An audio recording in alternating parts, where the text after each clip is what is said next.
Welcome to the Lake District. I'm going to take you on a tour of some of the finest scenery in England. The Lake District has a vast amount to see in a very compact area. It's around 30 miles long, and the variety of scenery changes from lake to lake and mountain to mountain. The moods change from the tranquility of Ullswater to busy Bowness.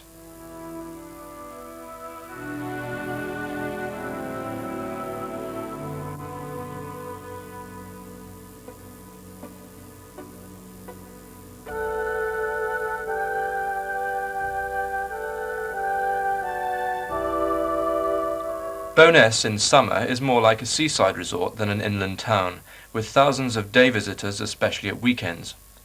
Throughout the season, many different types of cruises operate, from the pier to lakeside and Ambleside. Tours further afield are also available on open-top or mountain goat minibuses. The Steamboat Museum is nearby, also Brockhole National Park Visitors Centre.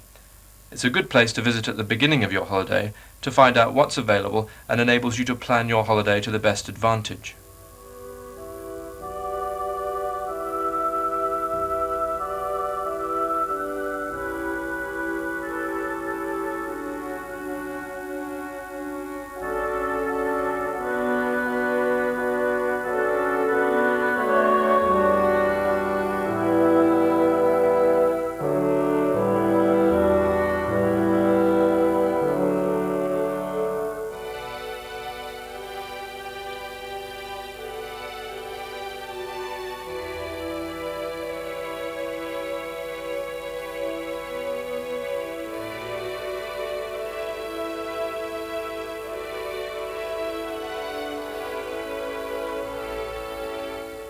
A large variety of private boats are moored on Lake Windermere, both sailing and powerboats.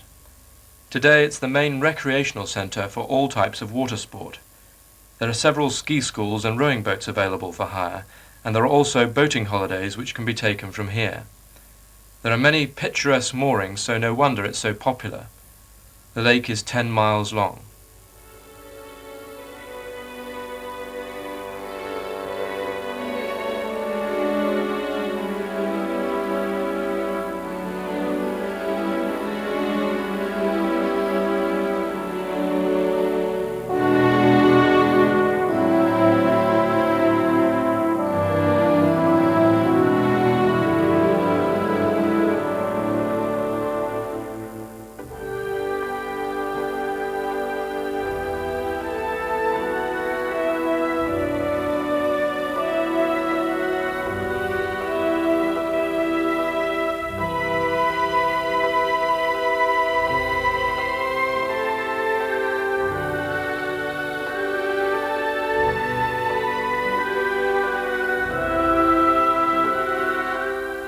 Bowness has a very interesting shopping centre, with many cafes, restaurants and bars, also clothes, gifts and sports shops, and climbing and walking equipment suppliers.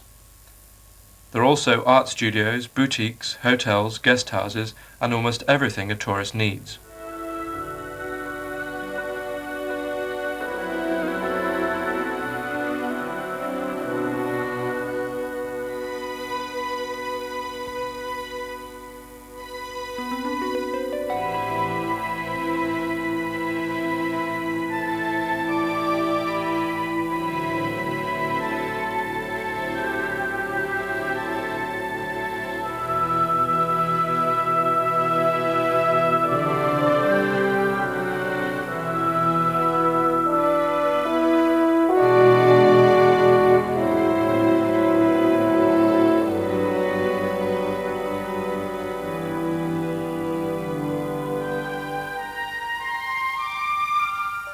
Many people come to Bowness and think they've seen the Lake District, which is not so.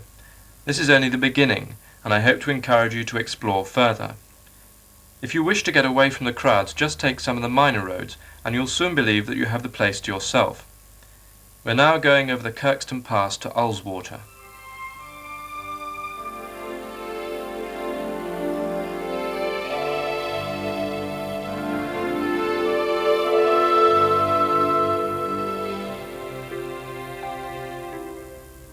In the valley is Troutbeck Church and Town End Historic House. It's a superb example of a lakeland farmhouse and dates back to the 17th century. Its surprisingly original and elaborate panelling and furniture is rather more prosperous than the average farmhouse would have been at the time. Town End is run by the National Trust and is open to the public.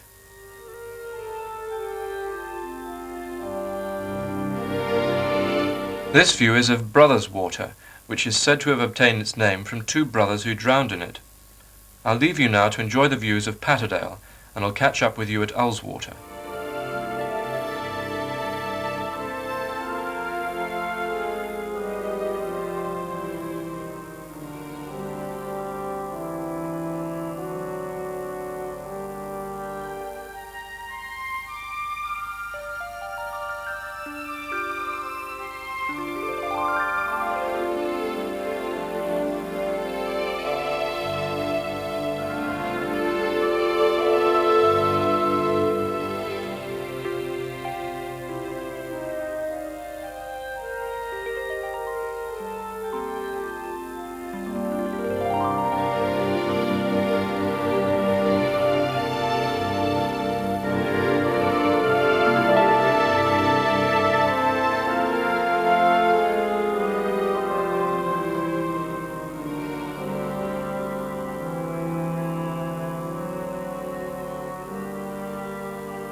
Steamers sail from Glenridding Pier to Pooley Village, which is situated at the north end of the lake. It's a very pleasant way to spend a sunny afternoon, relaxing and watching the views unfold, the mountains towering above you on one side and the distant skyline on the other. The sleek boat quietly glides through the yachts and dinghies. The lake is 7 miles long. Glenridding was once a very busy lead mining area until the mines were closed in 1962. It's an ideal place to park your car for walks on the higher fells and Helvellyn.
Many types of water sport take place here.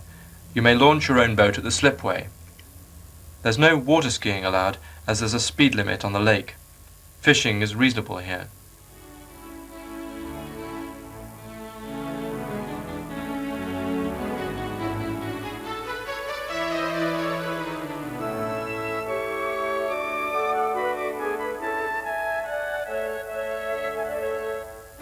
Glenridding is a good place for learning to sail, and there's an excellent school near the pier.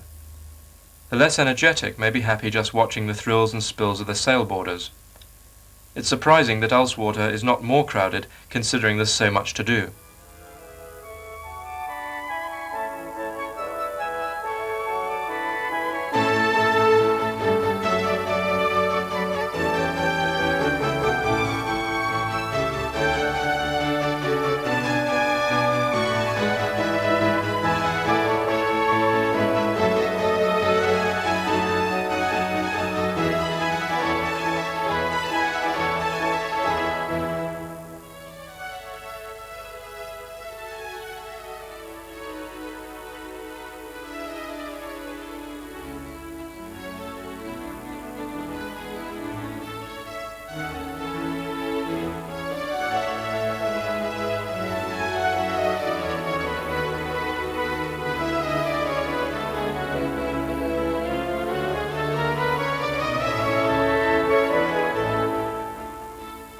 The village of Pooley Bridge is an ideal place for visitors to stop for refreshments.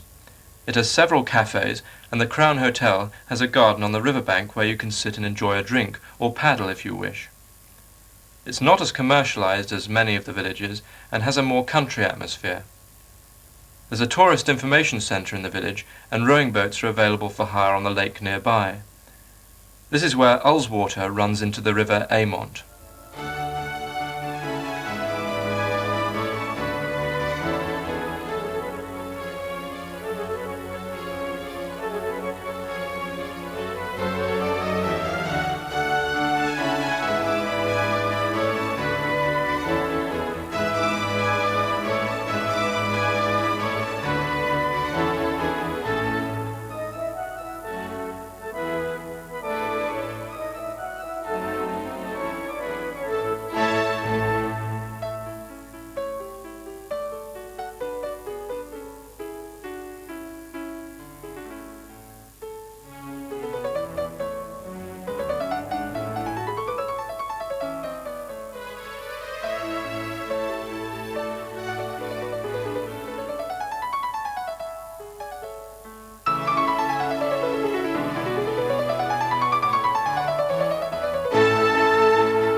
There's easy access to Ullswater from the road which runs along the west side of the lake. It's an ideal place to park your car, sit in the sun along the tree-lined sheltered shoreline, or use your fishing rod.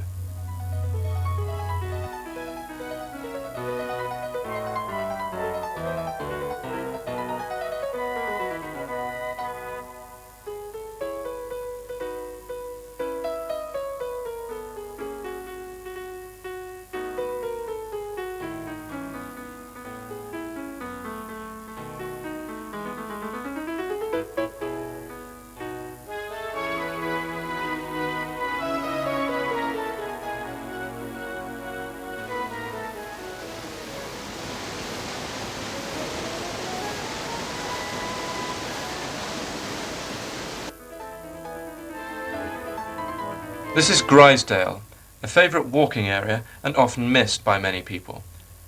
Take a by-road at the south end of Ullswater, which will take you to it, and also some high-level walks. If you do decide to go walking along the fells, make sure you wear sensible shoes and clothing. Take a map and a compass, and keep an eye on the weather, as it's been known to change suddenly.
We'll now return over Kirkstone Pass, which is a narrow twisting road with stone walls at both sides, to Waterhead, which is situated at the north end of Windermere, 1 mile below Ambleside.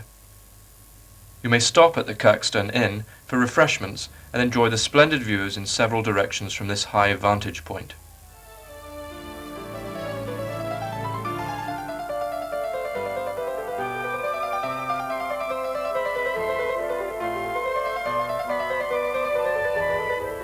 Waterhead is the northern terminus for the Windermere launches and steamers, on which you may take a cruise to Bowness and Lakeside, hire a rowing boat, or take part in various water sports. Pony carts give a service to Ambleside, which is 1 mile away, and are very popular.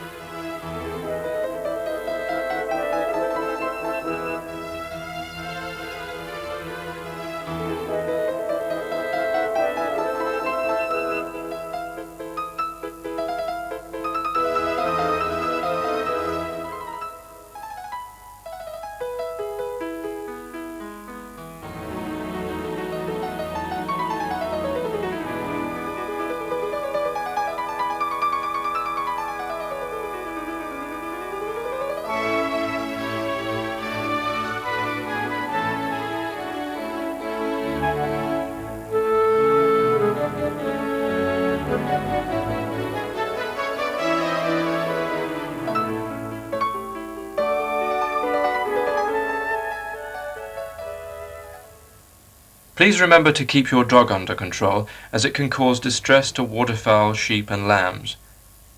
Waterhead has several good hotels which are pleasantly situated and central for visiting the whole of the Lake District.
We'll now take the Langdale Road, which has some lovely scenery.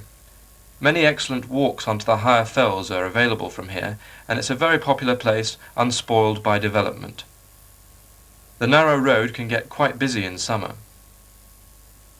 I think the dramatic scenery in the Langdale Pikes are best viewed driving up the valley, although you may have to travel both ways to fully appreciate them.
When you look across the hillsides and see the dry stone walls making a patchwork pattern, it makes you wonder how they came to be. The farmers, when clearing their fields of stones many years ago, used them to build the walls. When they fall down, they can be used again to rebuild them.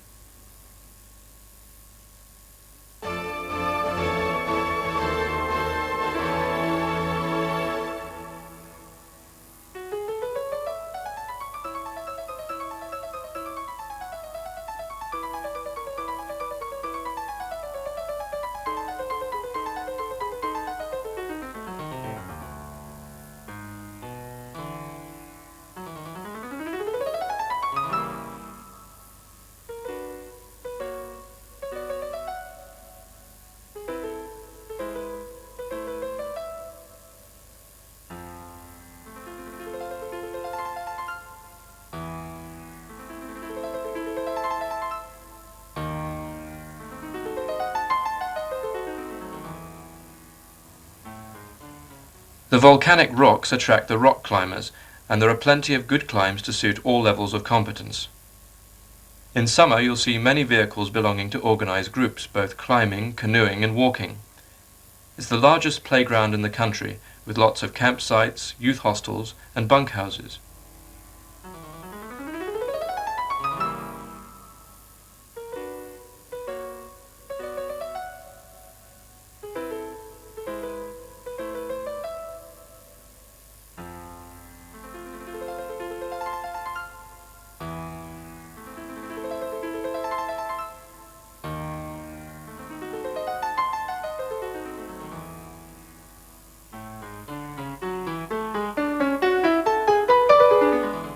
Ambleside is 1 mile above the north end of Lake Windermere in the Rothay Valley, and it's centrally situated for touring.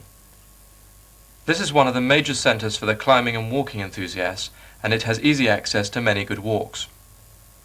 Ambleside is an attractive town with shops supplying climbing and walking equipment and local craftsmanship of pottery, woodwork and Lakeland stone. The oldest part of the town dates from the 15th century, and its history goes back to Roman times. There are many stories as to why the bridge house was built. Which are the ones that are true, I wouldn't know.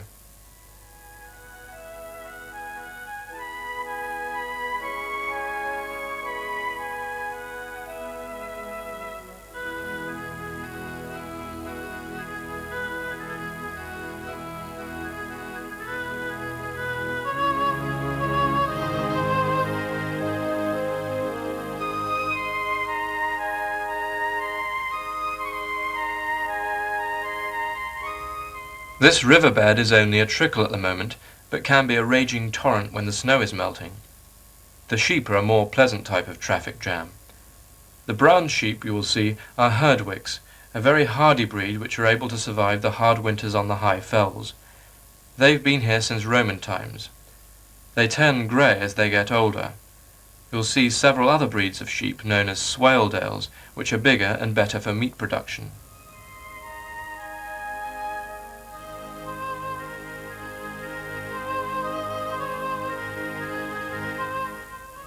Skelwith Bridge is an ideal place to stop for a coffee. Sit by the river and watch the birds. The stretch of river below the bridge is a favourite nesting place for herons. There's nothing more pleasant than the sound of running water. Along the drive by the cottages at the side of the bridge you'll also find a cafe and a large gift shop.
Elterwater Village is where you can obtain a spinning wheel.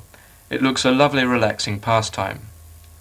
These girls are mixing several colours of wool together to create effects in their own designs. Why not call in and have a look, and you may like to buy a spinning wheel to take home with you.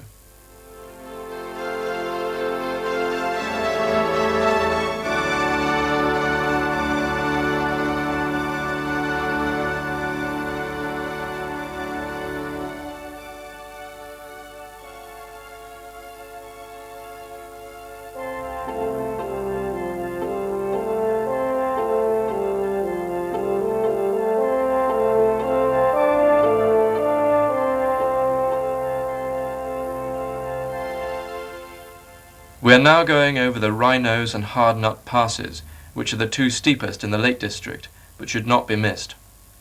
Engage first gear, you'll need it, and be very careful. It's a 1 in 3 gradient. At Cockley Beck Bridge, the road to Duddon Valley goes left. We'll explore this later as we return. It has some lovely waterfalls.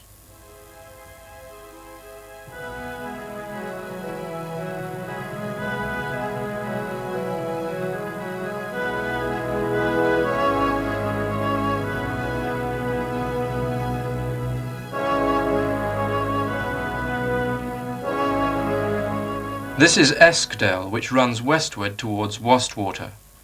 The valley here is quite wide.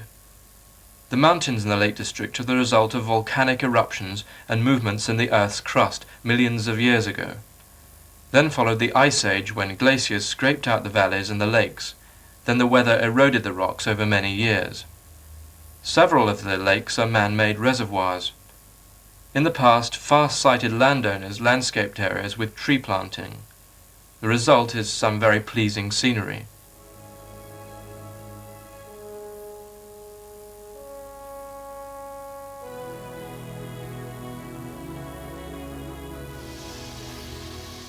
Narrow gauge fans are in for a treat at the Ravenglass and Eskdale Railway. Their excellent stock of locomotives are 15-inch gauge. Ravenglass is the main terminal and headquarters. It's also where they have their workshops. They maintain and also build locomotives here. This is a thriving railway, and many of the millions of visitors to the Lake District have the pleasure of taking a trip on this marvellous little railway and enjoying the magnificent scenery. Everything about this railway, including the trains, seems to be well looked after. It has several steep gradients which make the engines work hard, but on the way down they quickly rattle along.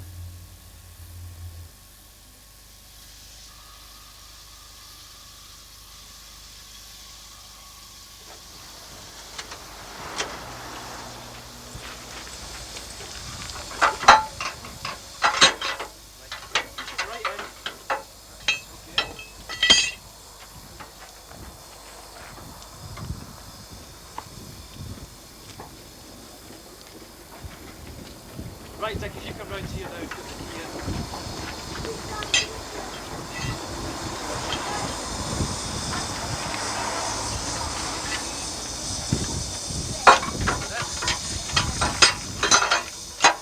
That's it, George.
The Ravenglass and Eskdale Railway has had a checkered career since it was opened as a 3-foot gauge line in 1876 to serve iron ore mines in Eskdale. Within 12 months of it opening, it was bankrupt. The line lay derelict until 1912, when the track was re-gauged to 15 inches. Bassett-Lauk locomotives were used, which proved to be too lightly constructed to stand up to the steep inclines. The railway has passed through 2 more hands before the present ownership. You may start your journey from either end of the line, and there's plenty of car parking space at both ends. The Eskdale terminus has a picnic area and refreshments.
Wastwater on the west side is one of the less visited lakes and has steep mountains which fall down to the lake.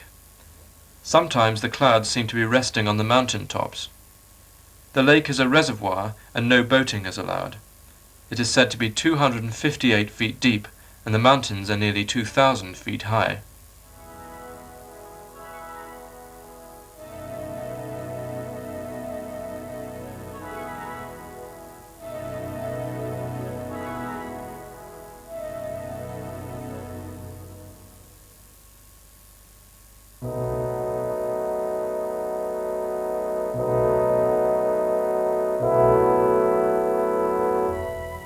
From the top of the Duddon Valley Road looking towards Cockley Beck Bridge there are some splendid views. Stop your car and have a look around from the rocky summit. This valley was a favourite spot of Wordsworth, and he wrote 35 sonnets about the river.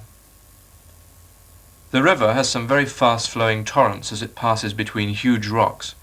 In other parts there are beautiful cascades as it falls over the rocks. You'll have to look for them as they're behind trees. It's a lovely place for a picnic.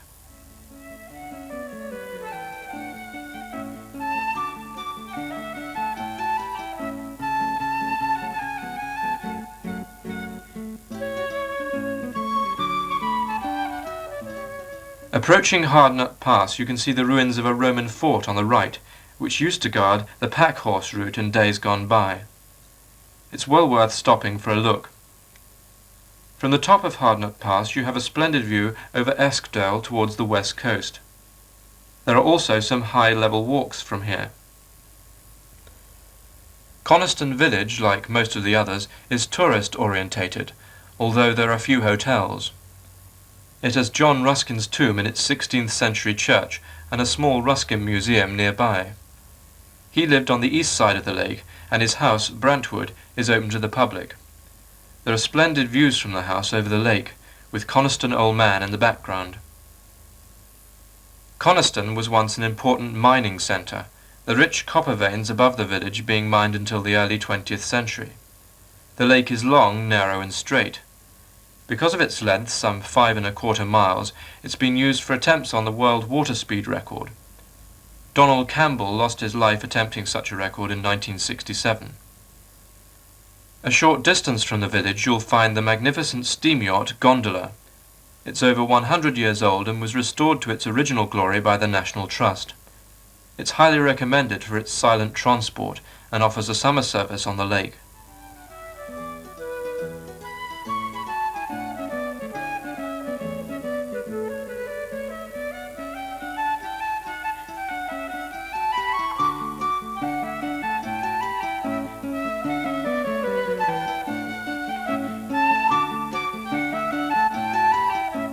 This is Tarn House.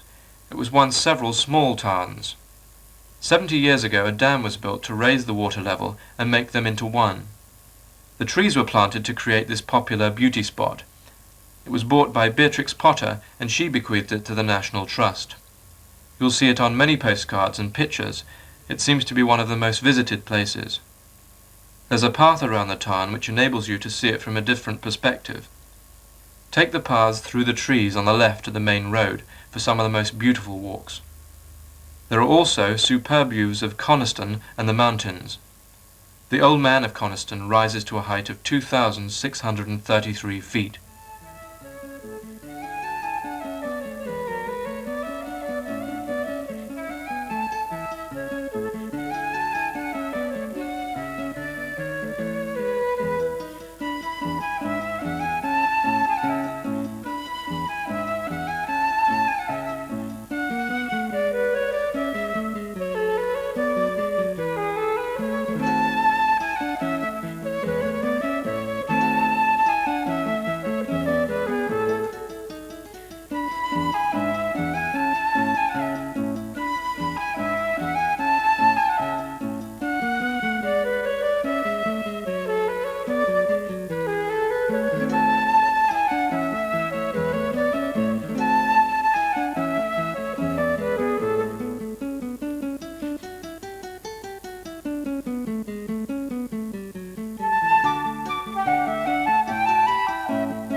We'll now visit Tibberthwaite.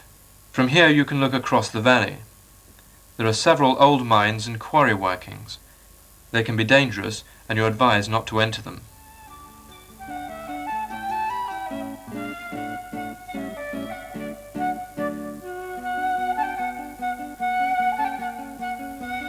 Udale Tarn is alongside the Coniston to Ambleside road and is a good place for bird watching. I've seen more species here than anywhere else. These include swans, mallard, herons, owls, hawks and many others. As you can see, it's popular for fishing.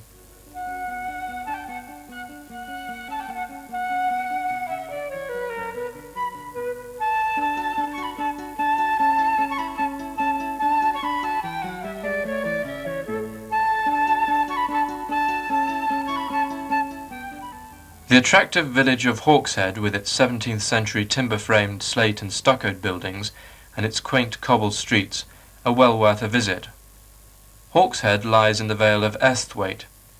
It was an important market town prior to the decline of the wool industry in the early 19th century. In its narrow streets are 3 quaint pubs, gift shops, art studios and cafes. St. Michael's 15th century church, with its peal of bells and chiming clock, is on a small hill overlooking the village. The grammar school's most famous pupil was William Wordsworth. He was sent to school here after the death of his mother, and, encouraged by the headmaster, began writing poetry. His first known verses were written for the school's 200th anniversary.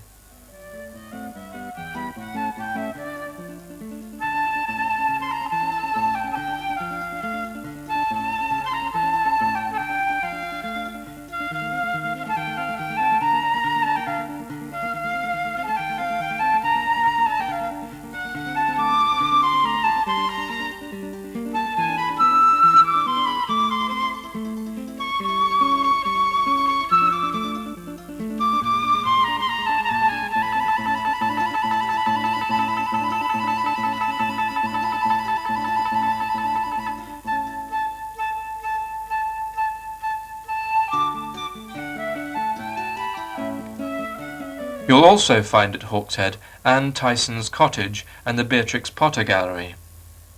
Many guided walks start here, and they are tailored to suit all ages and abilities. Details can be obtained from the information centre.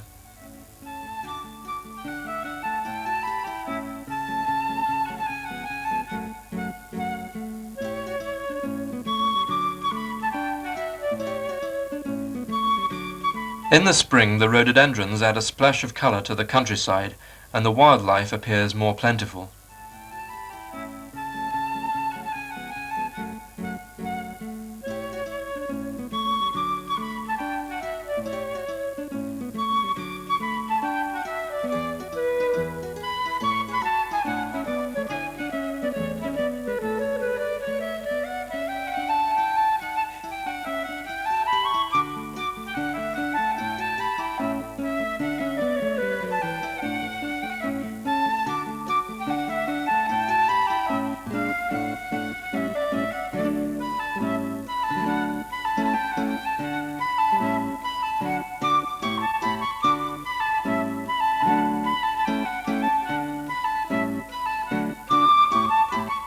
Hilltop Farm at near Sawrey was bought by Beatrix Potter with the royalties from her first book, The Tale of Peter Rabbit. Increasing royalties enabled her to continue buying properties in the area, which included farms and numerous cottages, as well as thousands of acres of land.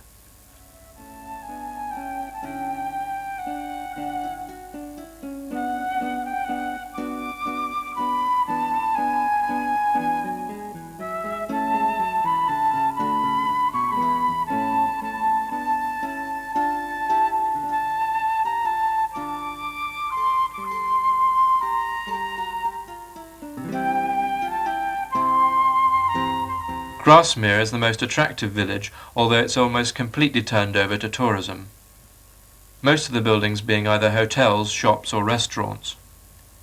The green slate of which the buildings are constructed gives it a most attractive quality. At the south end is Dove Cottage and the William Wordsworth Museum. Grasmere's 13th century church, St Oswald's, has the Wordsworth family graves in the churchyard. Rydal Mount, his home in latter years, is also to be found nearby.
Many people say Grasmere is the prettiest of the villages, and it's certainly pleasant to linger there for a while.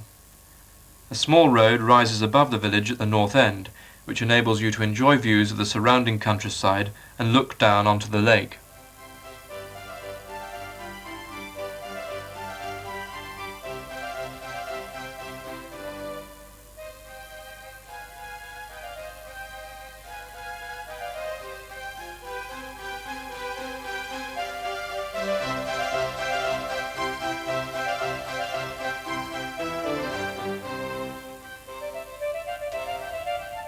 Although the exterior of St Oswald's is drab and featureless, the interior is unusually striking with timber rafters. It's in this churchyard that William Wordsworth finally came to rest, in a spot chosen by the poet himself. The main road bypasses Grasmere, avoiding the traffic problem of other villages. There are no pavements on some of the roads. Dove Cottage is where William Wordsworth produced many of his greatest works. Have a look at the museum next door. It's classed as a Grade A museum and has the best collection of original manuscripts of his work. Rydal Mount on the wooded hillside above the church of St. Mary is now owned by the poet's great-great-granddaughter. The 4.5 acres of terraced gardens have been traditionally kept in the original design.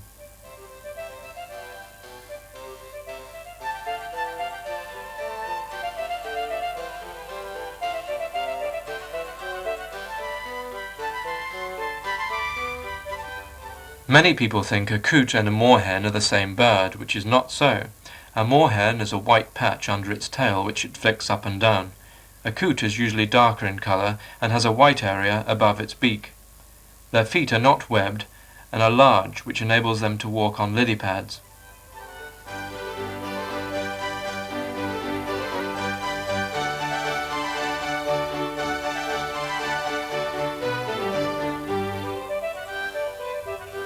Thirlmere is a reservoir. It was once 2 small lakes and was purchased by Manchester Corporation Waterworks in 1879. A dam was built at the south end. The water level was raised by 54 feet. The small village of Withburn was flooded, and in midsummer and during droughts the water level drops, leaving a rocky shore, and the ruins of the village can be seen. I think it's a very attractive lake when full. The shores were planted with conifers, which some people dislike, but they are now mature trees, and you wouldn't know that it was a man-made lake. The road which runs along the far side of the lake is well worth taking, as you can get away from the traffic noise and see the lake from a different perspective. The lake is 10 miles long. One of the best viewing places is House Point, where there's a bench situated on the top of the rock.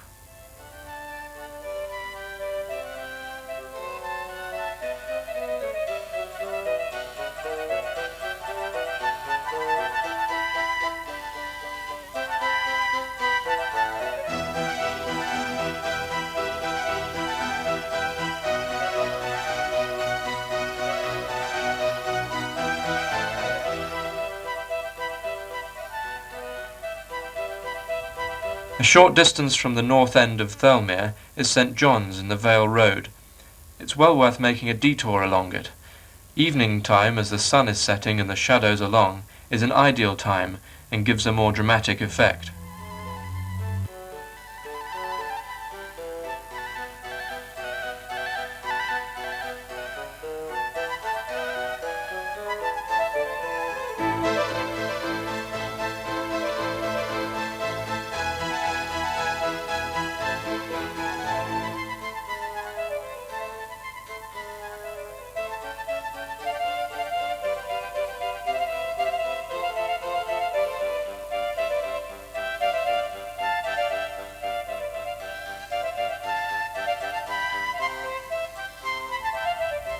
Keswick is the main centre for visiting the Northern Lakes. It's a small market town and very busy in summer. It has a very pleasant shopping centre and attractive shops in which to browse. It has a splendid position at the north end of Derwentwater with the mountains in the background. The view on a summer evening has to be seen to be appreciated. It's convenient for visiting Borrowdale, the Honister Pass, Buttermere, Crummock Water and Winlatter Pass. Keswick has a modern leisure pool with water chutes, and it's a wonderful place for children to spend the day if it's raining, or if they don't wish to accompany parents on their sightseeing excursions. It's situated just above Fitz Park. The park has excellent landscape grounds. The tennis courts and bowling greens will keep you fit. The well-tended gardens with the river Greta along one side is a pleasant place to rest for a while. There's a small local museum and art gallery opposite the park gates.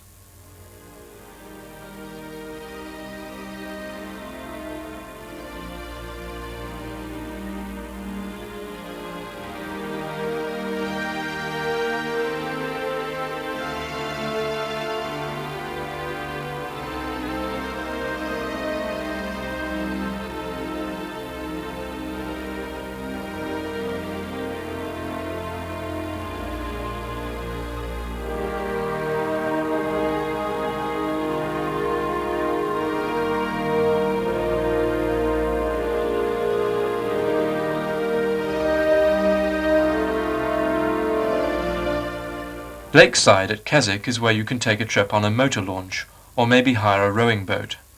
There are some lovely walks. Derwentwater is known as the Queen of the Lakes. In the evening, the mountains are outlined by the setting sun and look almost artificial. To sit on one of the many benches in this sheltered valley and watch the sun go down is a perfect way to end the day.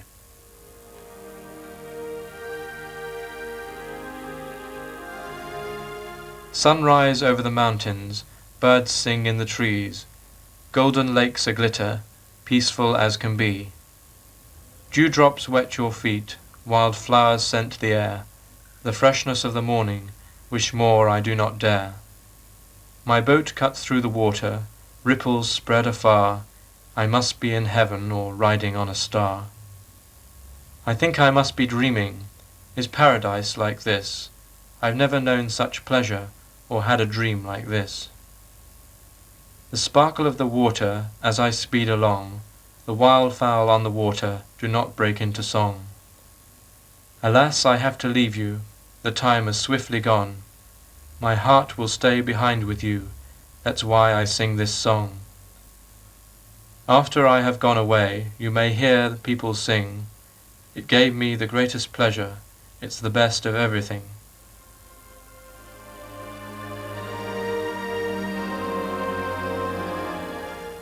This view of Bassathwaite is from the road to Whinlatter Pass. The area consists mostly of conifer plantations belonging to the Forestry Commission, who have a visitors centre here. Many forest trails start here.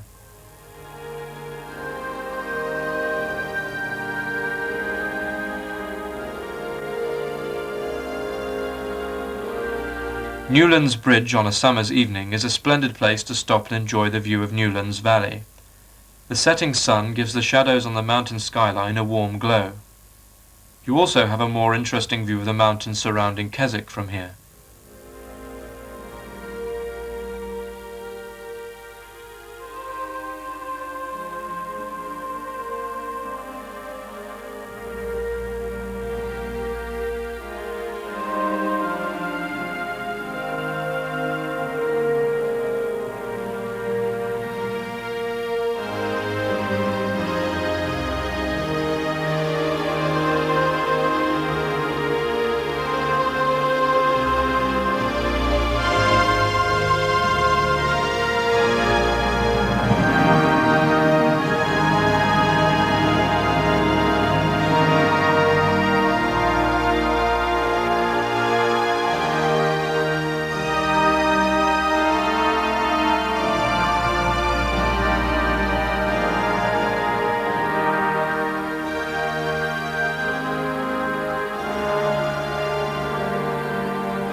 Derwentwater has 4 main islands.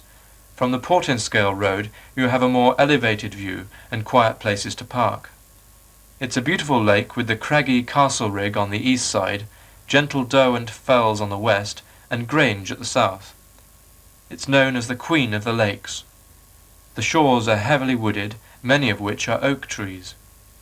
Most of the land is in the care of the National Trust, and there are plenty of access points. The main Borrowdale Road is very busy, so try the West Side Road. It'll bring you out at Grange.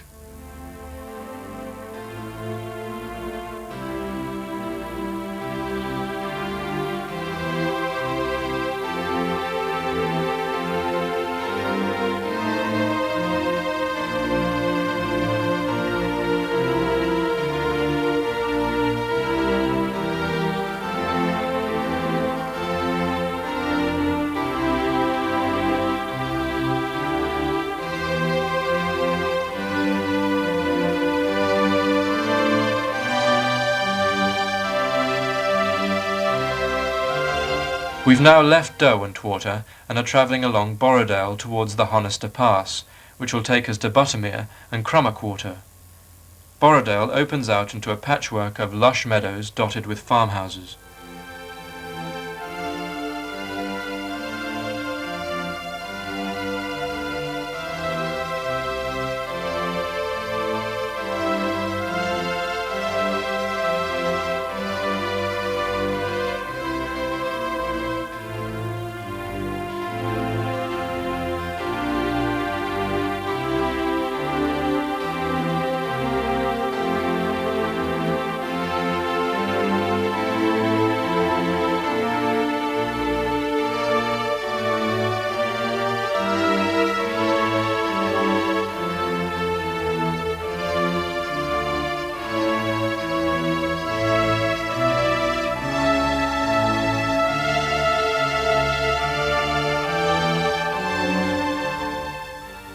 What do you think of this for keeping cool on a hot summer's day? These youths are being taught rock climbing. It's a marvellous place for adventure holidays.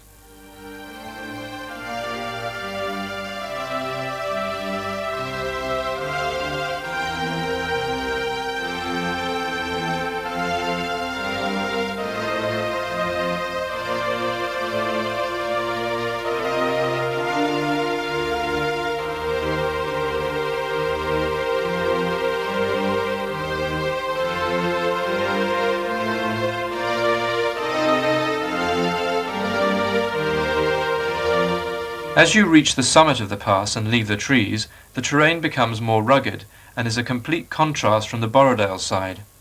It's amazing how the terrain can differ over such a short distance.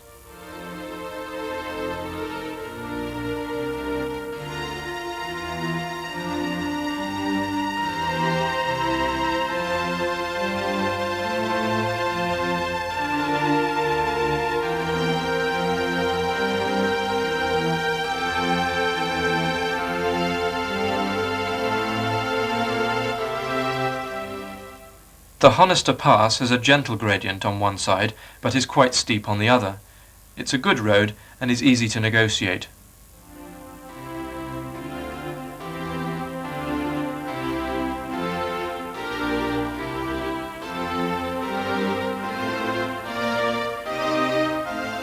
Buttermere and Crummock Water were once one large lake, and are now only separated by a narrow strip of land. This clear and rocky-bottomed lake, which is 2.5 miles long, is fed by numerous streams. I consider the scenery here to be the best in the Lake District, though we all have our favourite spots.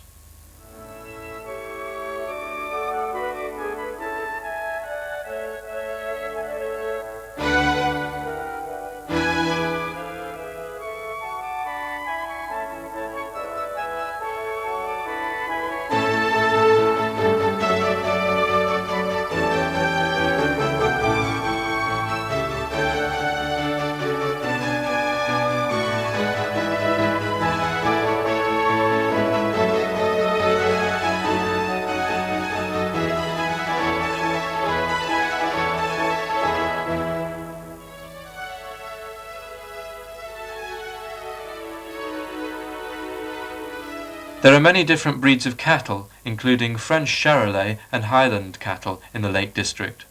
The different colours make a pleasant change from the black and white Friesians.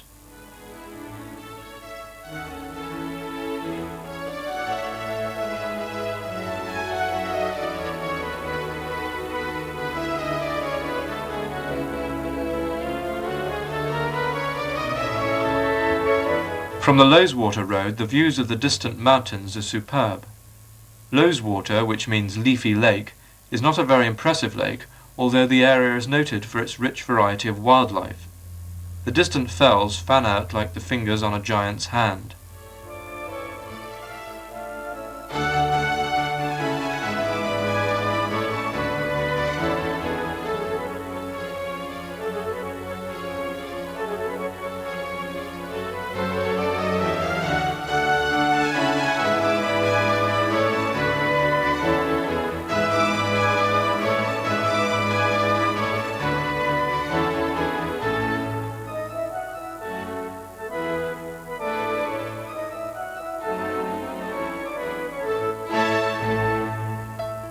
The lovely little church of Buttermere is one of many very small lakeland churches.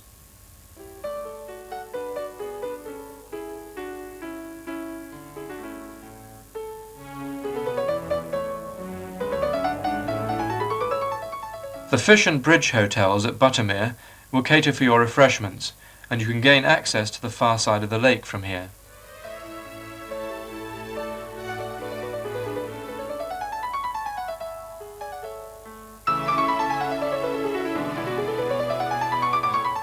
As the sun goes down on a summer's evening, the lakes sparkle like gold.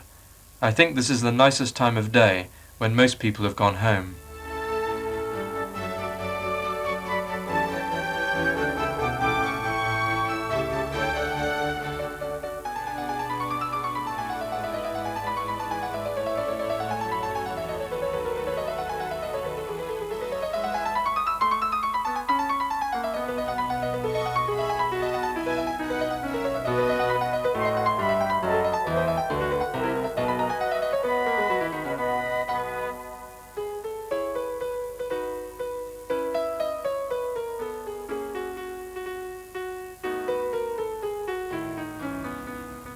The Newlands Pass terrain is one of a more gentle nature, with the soft contours of the bracken-covered hillside, which is bright green in early summer.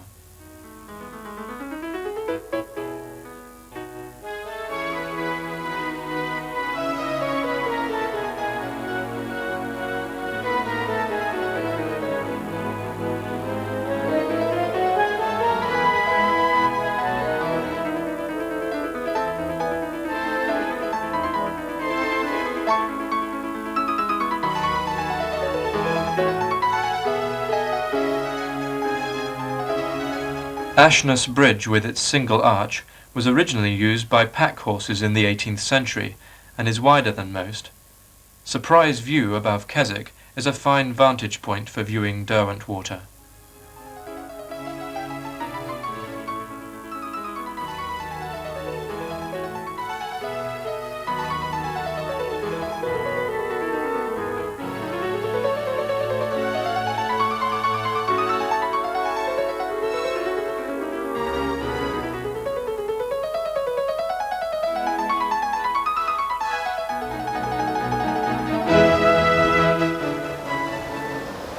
The Haverthwaite and Lakeside is the other railway in the Lake District. Its headquarters are at the Haverthwaite end of the line. It has a large yard and sheds where the restoration work takes place, and which you can visit. The original station is also used. They have a good stock of both steam and diesels. Most of the work is done by tank engines, Cumbria being one of them. It's a Hunslet Austerity purchased from the Army. The line has 2 short tunnels and a halt at Newby Bridge.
Newby Bridge at the south end of Lake Windermere is where the water leaves the lake into the River Leven on its way to the sea. Here there's a boat marina and the Swan Hotel. Whilst at this end of the lake it's convenient to visit Cartmel Village and Priory and also Grange.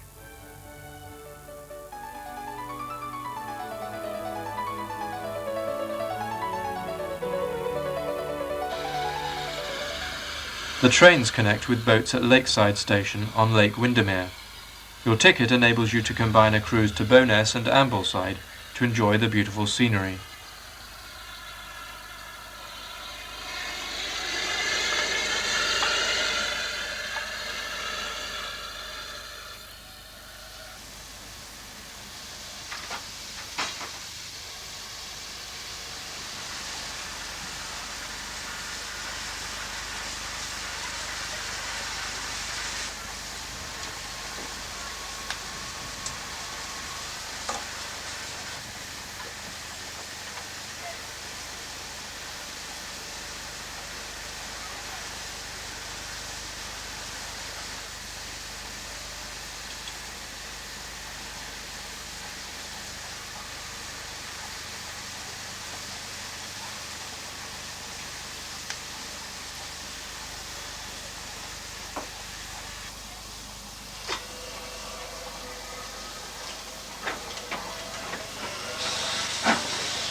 There's a restaurant and cafe upstairs above the booking hall. You can enjoy refreshments and the splendid view of the passing boats on the lake.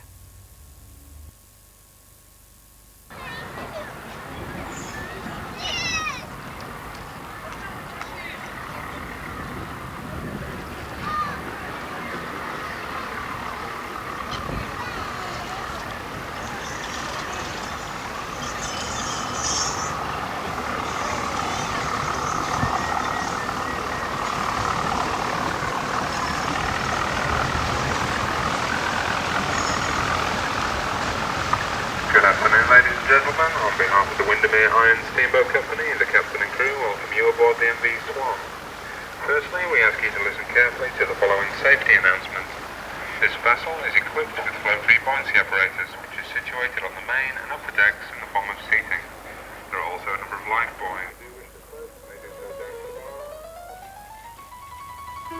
You may cross the lake with your car from Bowness on the cable-operated ferry, which can save you quite a long journey by road. It gets very busy at peak times, so the saving in time may not be much, as you may have a long wait. This side of the lake is quieter and has large areas of conifer forests.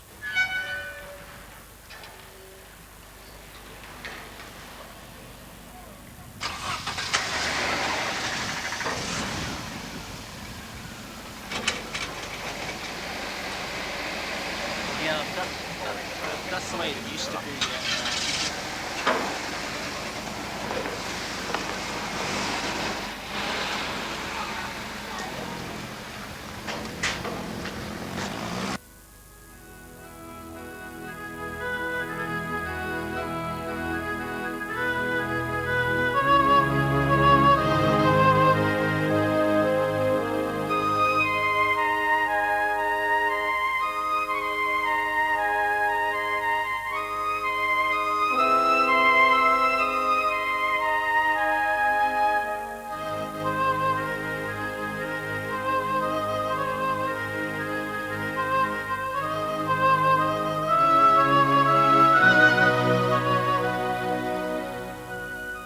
The theatre in the forest is situated at Grisdale. There are also craft shops and workshops and play areas for children. Well-known artists appear at the theatre in the summer months. It makes a change after a strenuous day sightseeing to get dressed up and relax with a drink in the bar and then see a show. Mountain bikes are very popular here, which you may hire and take a ride along the forest trails. The Grisdale Forest Sculpture is the largest collection in Great Britain. Over 60 sculptures are situated around the Silurian Way.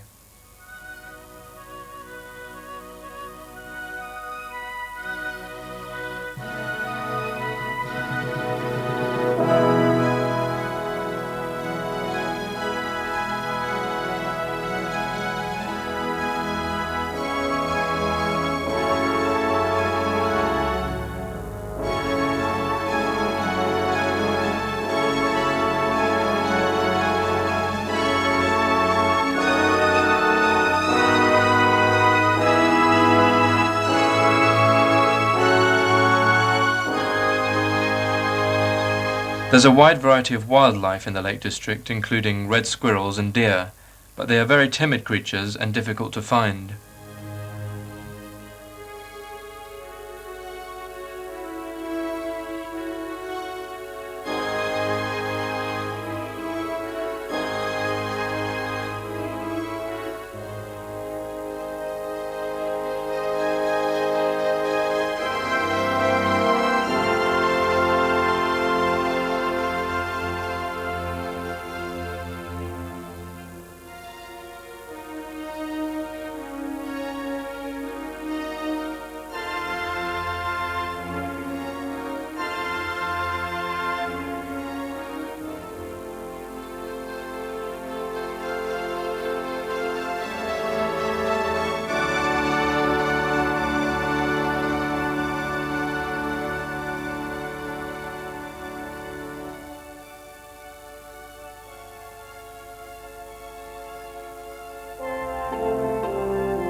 As we get nearer the coast, the occasional cormorant can be seen looking for eels.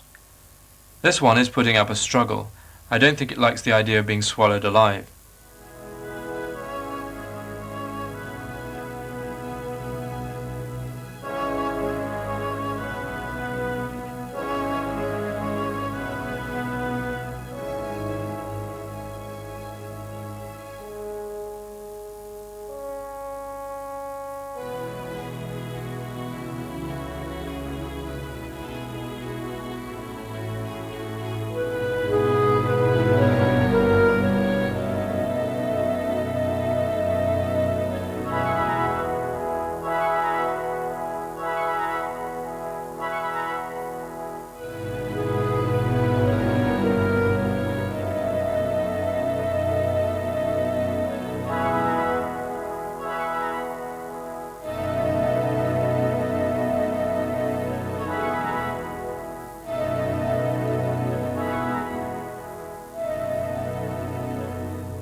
The quaint little village of Cartmel, centred around a square, has gift and craft shops and is not as commercialised as others.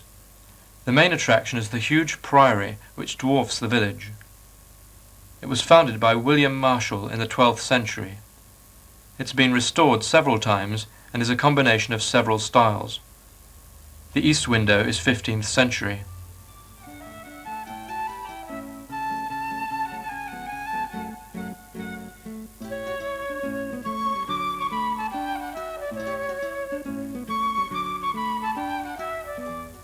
Kendal is often referred to as the gateway to the lakes.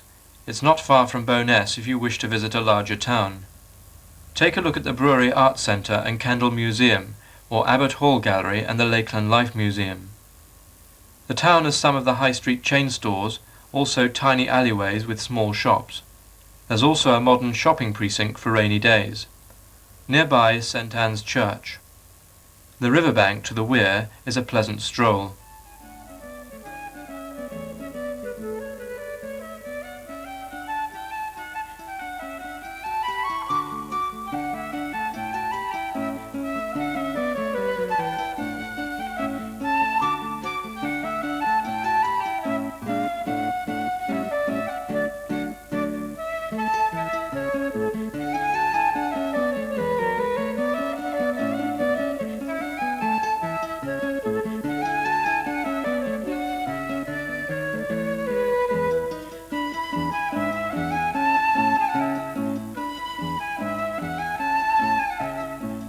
As autumn approaches, the Lake District takes on its golden mantle.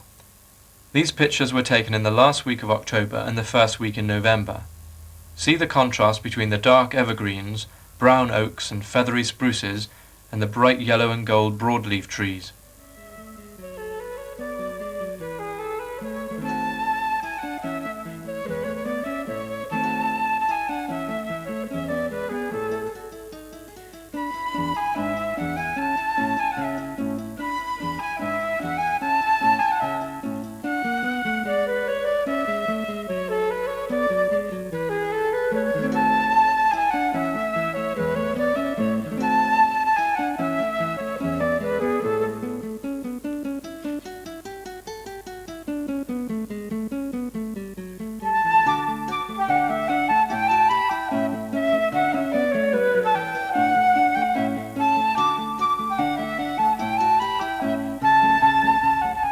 To some people, autumn is their favourite time in the lakes.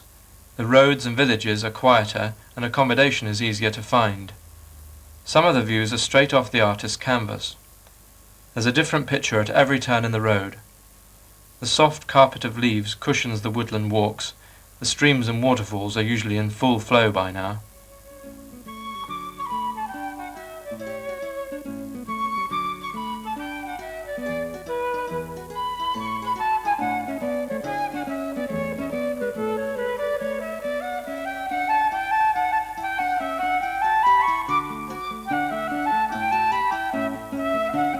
Seasons come and seasons go, the circle keeps on turning. Spring lambs gambol, rabbits play, wild flowers open on sunny days. Eagles soar from crags on high, skylarks singing in the sky. Children swimming, lakes so clear, small boys fishing from the pier. Brilliant colours on the hillside, summer visitors here again. I walk down paths paved with leaves, orange berries on the trees. Sun lies low in autumn skies, small red squirrels scamper by. Snow on mountains reach to the clouds, sheep make their way to lower ground. Barking dogs as evening falls, lights in windows of dark stone walls.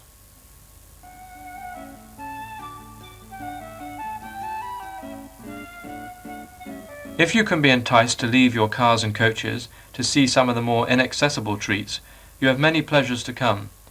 It's impossible to show you everything. We've tried to highlight a selection of places and scenery for you to enjoy. I hope they will bring you back happy memories or persuade you to visit the Lake District if you've not already done so. Cheerio!